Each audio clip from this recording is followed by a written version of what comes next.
শুভ জন্মাষ্টমী বন্ধুরা, তোমরা সবাই কেমন আছো? আশা করছি অনেক ভালো আছো। আমি অনেক ভালো আছি। চলে আসলাম একটি মিনি ব্লগ নিয়ে।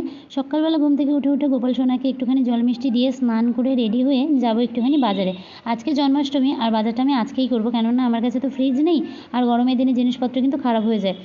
আর চলে গেছিলাম কিন্তু তড়িঘড়ি করে বাজারে, যেহেতু ত্রিপুরা বন্যা কবলিত হয়ে আছে, তোমরা সবাই জানো এখানকার পরিস্থিতি খুব একটা ভালো নেই। তো সেই কারণে এখানকার জিনিসপত্র কিন্তু অনেকটাই কিন্তু দাম আকাশ ছোঁয়া হয়ে গেছে। তো কোনো রকম আমার সাধ্যের মতন আর কি জিনিসপত্র সব নিয়ে চলে আসলাম রুমে। আর এদিকে হচ্ছে ইন্ডাকশানটাও আমার খুব প্রয়োজন ছিল। তো ভাবলাম আজকেই নিয়ে নেওয়া যাক আর কি, যেহেতু ইন্ডাকশান নিলে পর আমার গোপোষণার জন্য একটুখানি আমি ভোগ বানিয়ে দিতে পারবো। তো সেটাই দেখছিলাম ঠিকঠাক আছে নাকি। ইন্ডাকশানটা আমি নিয়েছি ক্যান্টিন থেকে, আর লোকাল মার্কেট যেটা হয় সেখান থেকে কিন্তু ওই কড়াইটা নিয়েছি। একটু কস্টলি পড়লো, কিছু করার নেই। তারপরে চলে এসেছিলাম রান্নাঘরে রান্না করতে। দু একজন মানে আশেপাশের লোকজনকে বলেছিলাম ওনারা আসবে, শুধু প্রসাদ খেয়ে চলে যাবে, এটা ঠিক আমার ভালো লাগেনি।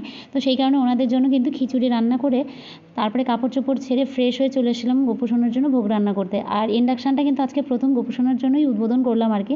তো এদিকে দেখো ভোগ রান্না করে কিসে দেবো, সেই জন্য আমি একটা লম্বা মতো কলা পাতা নিয়ে আসি, কেননা আমার কাছে সেরকমভাবে জিনিসপত্র কিছুই নেই বললেই চলে। তো যাই হোক, তারপরে আমার সমস্ত কিছু রান্নাবান্না হয়ে গেছে। আর এদিকে দেখো আমিও শাড়ি টাড়ি পরে রেডি হয়ে গেছি। আমার সোনার জন্মদিন বলে কথা, একটু সাজুগুজু না করলে হয়? দেখো, ইচ্ছা তো ছিল অনেক কিছু করার, কিন্তু এটা তো আমার বাড়ি না। বাড়িতে থাকলে আমি আমার মতন করে সব কিছু করতে পারতাম, কিন্তু ওই যে বললাম যে এখানকার পরিস্থিতি খুব একটা ভালো নেই, তবে যতটা করা যায় আর কি। আর এদিকে দেখো গোপোষণাদেরকে স্নানের জন্য জামাকাপড় সব খুলে দিচ্ছি আর কি। এখন স্নান করিয়ে পুজোটা শুরু করব। আর বিশ্বাস করো, বেশ কয়েকজন লোক এসেছিলো, তো সেই কারণে ওনাদের সামনে ঠিকঠাক আর কি ভিডিও বানানো হয়নি আর কি। ভিডিওটা কি বলো তো, ওনারা এসে ওনাদেরকে বসিয়ে রেখে পুজো বাদ দিয়ে ভিডিও করবো, এটা ঠিক আমার আর কি ভালো লাগে না।